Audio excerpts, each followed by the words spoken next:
उच्चारण हूँ। मेरे गांव के लोग कहते हैं मैं बहुत बड़ी तपस्वी हूँ और महाज्ञानी हूँ।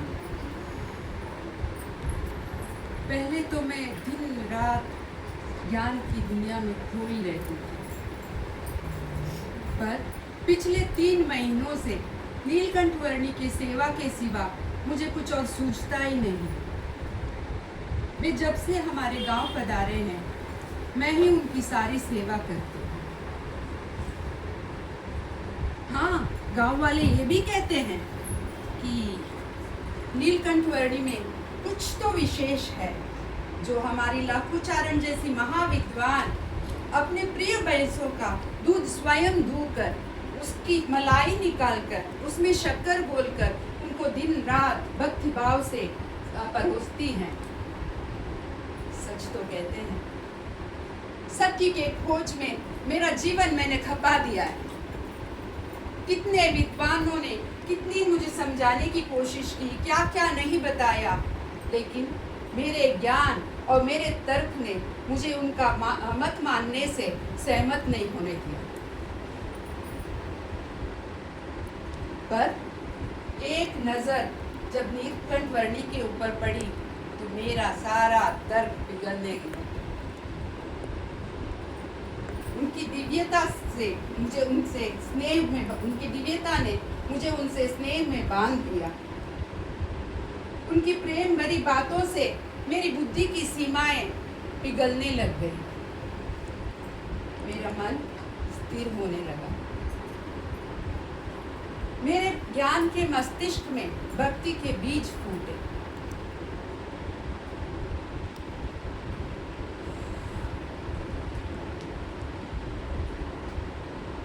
अब मुझे सत्य का साक्षात्कार होने लगा कि परमात्मा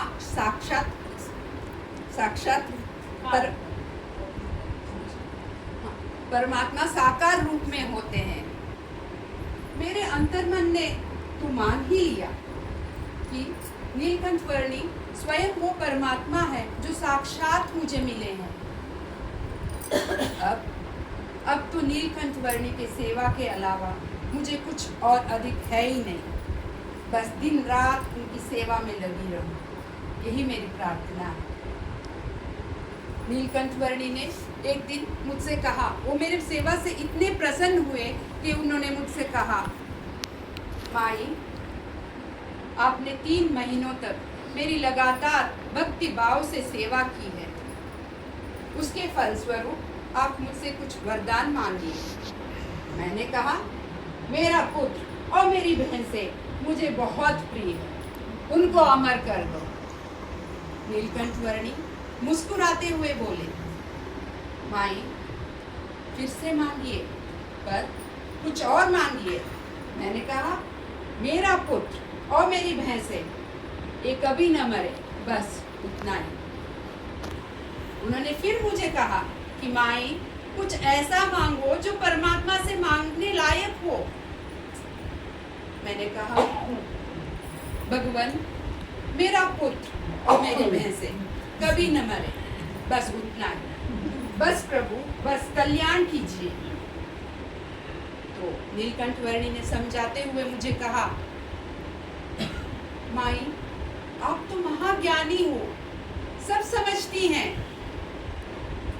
ये सारी दुनिया नाशवंत है, सब मिथ्या है, तो क्या आपका पुत्र और आपकी बहन से नाशवंत नहीं, मिथ्या नहीं?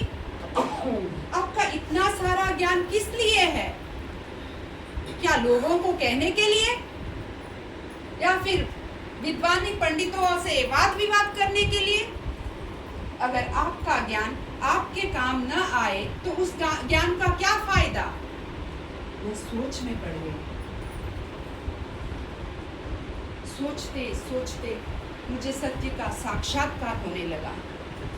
मैंने कहा, आप सच कहते हैं, आप सच कह रहे हैं प्रभु। मैं ही मोहांध होकर सत्य के मार्ग से भटक गई थी। आपने मुझे सच्चा ज्ञान का द्वार खोल दिया है।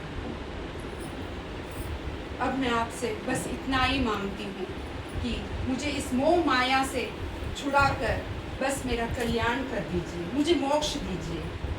नीलकंठ वर्णी मुस्कुराते हुए बोले, अब आप समझ गई माई, और मुझे अभय दिया कि वो मेरा कल्याण करेंगे।